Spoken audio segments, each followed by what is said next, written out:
Olá, espero que estejam todos bem. Hoje a nossa palestra é uma palestra muito linda, porque nós vamos falar um pouquinho desse espírito super iluminado que é Francisco de Assis. Francisco, na verdade, não nasceu Francisco. Ele nasceu, na verdade, Giovanni di Pietro di Bernardone, na cidade de Assis, na Itália.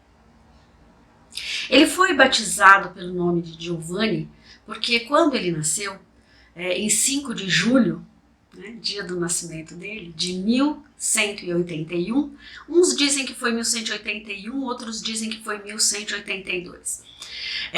Ele estava sozinho com a sua mãe, a sua mãe deu à luz sozinha, na verdade. O pai estava fazendo negócios na França e a mãe resolveu batizá-lo pelo nome de Giovanni. Quando o pai volta da França, ele, por gostar muito, isso em algumas biografias dizem que foi o pai que, por gostar muito da França, deu o nome dele de Francesco, ou francês. E alguns dizem também que renomeou, rebatizou de Francesco porque gostava da França, porque a mãe tinha raízes francesas. E outras biografias dizem que foi mais tarde, que foi o próprio Giovanni, que por gostar da língua francesa, e por saberem que ele gostava muito, e por pai gostar muito da França, o começaram a chamar de Francisco. Mas ele foi rebatizado com o nome de Francisco, porque o pai assim queria. A família de Francesco, no caso, era muito rica, Eles faziam parte da burguesia italiana. Seu pai negociava tecidos, vivia muito entre a França e a Itália, negociando, então eram de família rica. Francisco nasceu num berço de ouro e tinha muitos amigos. Conforme foi crescendo, ele foi ficando muito popular entre os amigos, normal, adolescente normal, tinha vários amigos, e ele foi ficando muito boêmio. Ele tinha uma vida de aventura, de liberdade, dispunha de dinheiro, então usava roupas caras, seu pai também fabricava tecidos, então ele era um rapaz muito interessante, Ele tinha as suas aventuras com moças e tudo mais, e acho que se divertia como qualquer rapaz da sua idade. E apesar de ter um comportamento libertino, diziam que ele era um rapaz de bom coração. Em suas biografias, dizem que ele tinha uma paixão pela cavalaria. Acho que também uma coisa comum da época, porque acredito que não havia muitas coisas para se fazer na época. E o cavalo era um animal de transporte, de esporte, de luta, se usava o cavalo para muitas coisas. E já que não tinha muita coisa para fazer, eles se dedicavam à cavalaria, ao esporte como o espadachim, E ele, naquela época, se alista ao exército. E ele entra para um exército de Assis para batalhar contra Perúdia, porque naquela época existia uma batalha de Assis contra Perúdia. Isso foi em 1202, mas ele acaba sendo capturado pelo exército oposto e ele fica 1 ano preso nessa batalha. Durante quase 1 ano, ele fica muito doente mesmo. A gente pode imaginar como eram aquelas prisões da época. A gente vendo filmes da época, do século XI, século XII, a gente imagina como era, Quando ele é libertado, quando ele foi resgatado da prisão, ele já sai com um problema seríssimo, gástrico e de visão. Esses problemas acompanham Francesco pela vida toda, até o final da sua vida. Ele, depois de ser recuperado, que foi por volta de 1205, ele, depois de também recuperado da doença, ele se engaja novamente no exército. Ele entra para o exército papal. E foi a partir daí que Francisco começa a ouvir vozes. Ele começa a ter algum contato com a espiritualidade. Ele começa a ouvir vozes e receber algumas mensagens. Em uma dessas mensagens, né, ele tem várias passagens, ele acaba ouvindo, né, ele diz ter ouvido a voz do próprio Cristo. Nessa mensagem, o Cristo pede a ele que reconstrua a sua casa. Vá e reconstrua a minha casa. Como na época, era uma época de batalhas, né, era uma época complicada, e havia uma igreja próxima ali de Assis, que chamava a igreja de São Damião. E essa igreja estava toda danificada, destruída, né?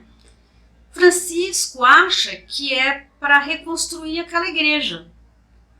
E ele, então, na mesma hora, com aquele espírito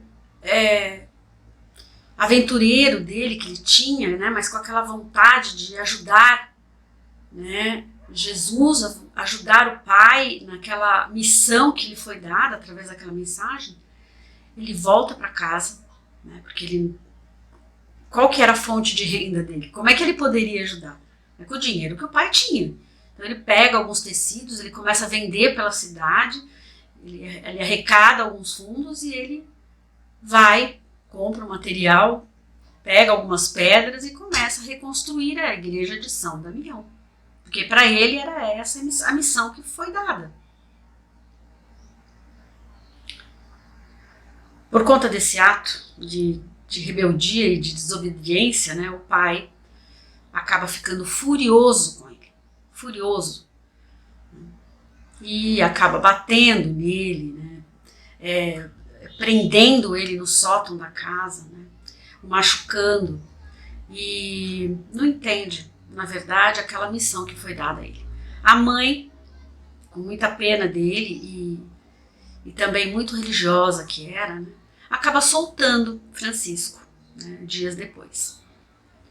E o Francisco ele vai buscar refúgio junto ao bispo local, né, mas o pai o persegue, né, o traz para a praça pública e expõe Francisco àquela situação. Francisco então resolve de uma vez por todas, né, entrar naquela missão que lhe foi pedida. Ele se despe, isso são os relatos, né, das suas biografias, ele se despe, ele fica nu em praça pública, na frente da igreja, na verdade, onde o bispo se encontra, protegendo ele, né? Põe as roupas dele aos pés do pai e abre mão de toda a sua herança, de toda a sua riqueza, e diz que a partir daquele momento ele vai se dedicar única e exclusivamente, né, à sua missão, aos pobres, né, abrindo mão de toda a sua riqueza. É incrível, né, o que acontece com um jovem, né, que tem essa revelação, né, de uma hora para outra, abrindo mão de tudo que ele tinha, né, de toda a vida boa que ele tinha. Né.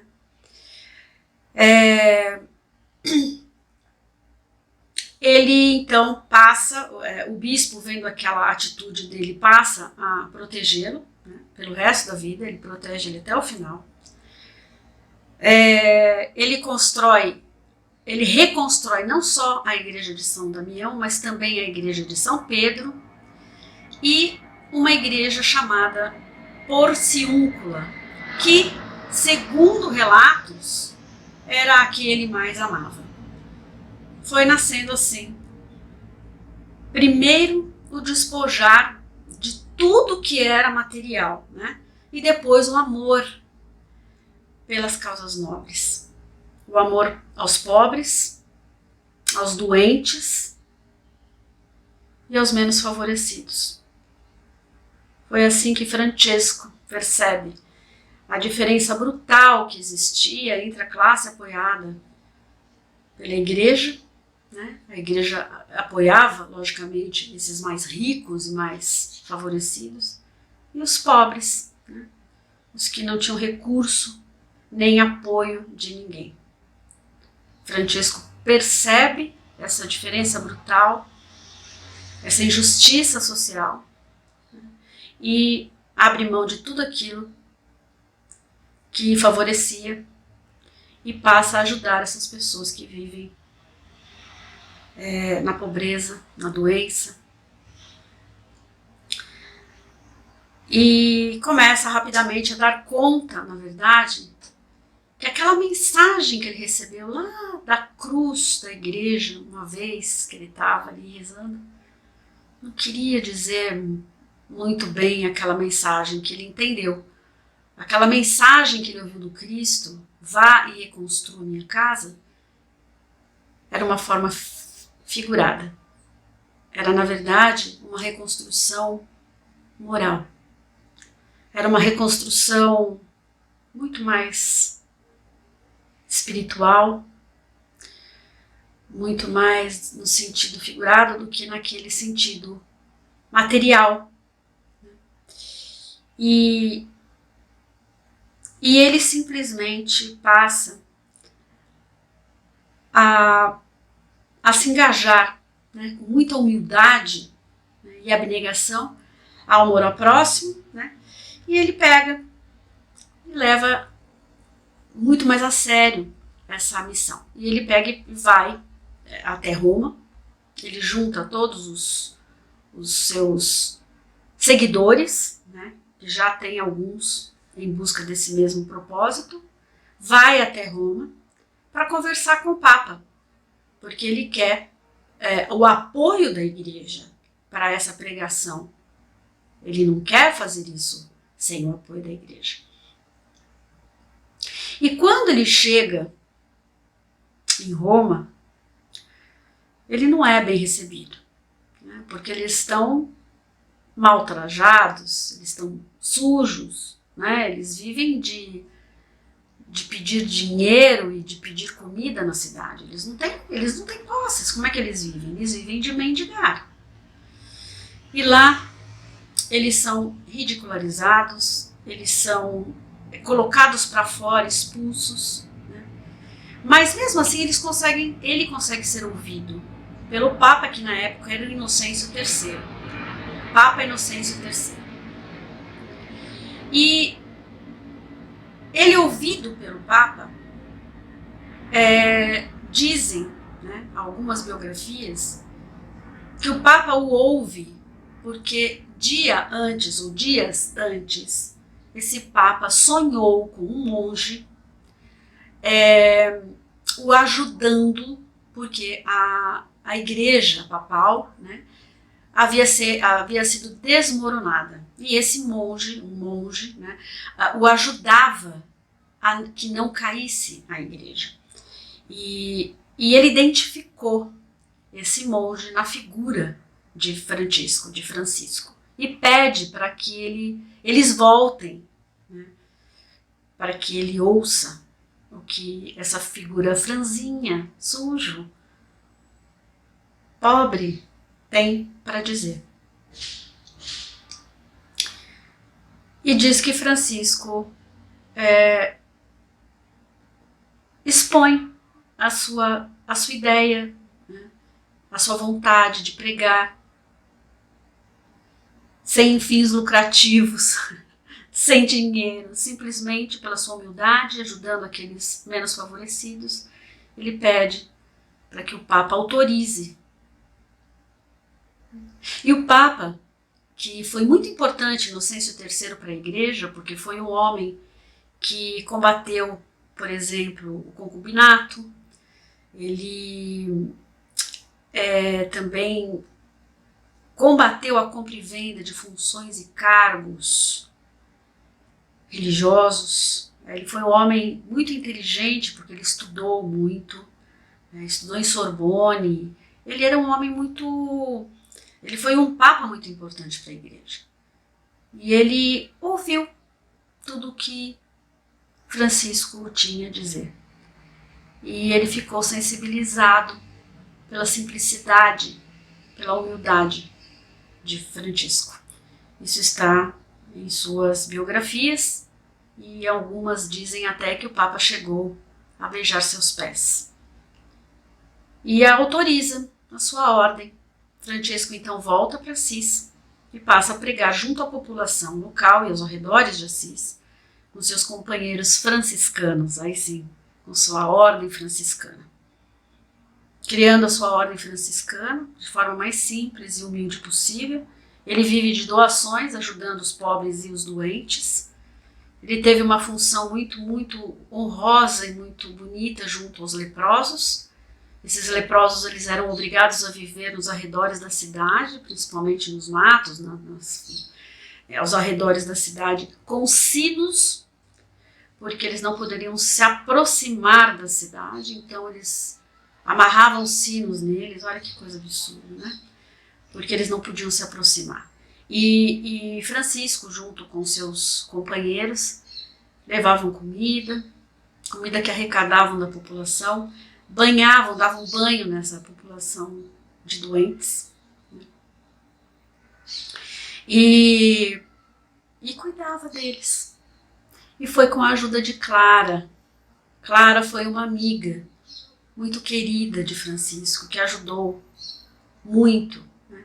E chegou um momento que Francisco chegou a falar para Clara que não dava para ela trabalhar assim com eles, porque Clara era uma mulher e dentro da igreja há toda essa separação, né? Mas Clara insistia nessa ajuda que queria, porque ela também tinha um coração muito bom, também era uma pessoa muito dedicada ao auxílio dessas pessoas menos favorecidas. E foi quando então Francisco pede a Clara que, se ela é tão importante para ela que ela continue nesta ordem, então que ela vá e traga o maior número de mulheres para que ela também possa formar a sua ordem, né? A ordem das Clarissas. E é assim que é formada a ordem das Clarissas. Hoje existe a igreja de São Francisco de Assis e a igreja de Santa Clara, próximos um dos outros. Seus restos mortais se encontram nessas duas igrejas. É a coisa mais linda do mundo. Quem tem a possibilidade de visitar esses locais, é um local muito energizado, é um local muito iluminado. A energia a gente sente ao chegar lá no local. É muito lindo. Clara fica com ele até o final, né, levando esse propósito de curar os leprosos e de ajudar os menos favorecidos em todos os momentos.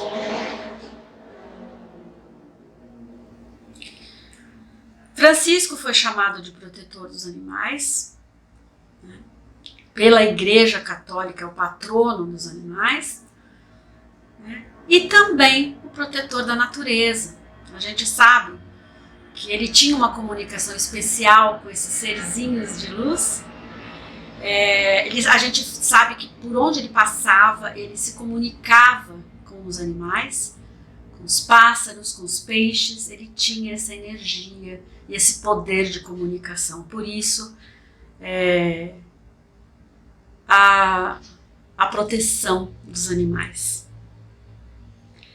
Acho que não existe uma só pessoa, uma doutrina, né, que não conheça Francisco de Assis, que não sinta por esse espírito iluminado uma simpatia, um amor, uma energia boa. É difícil, gente, né?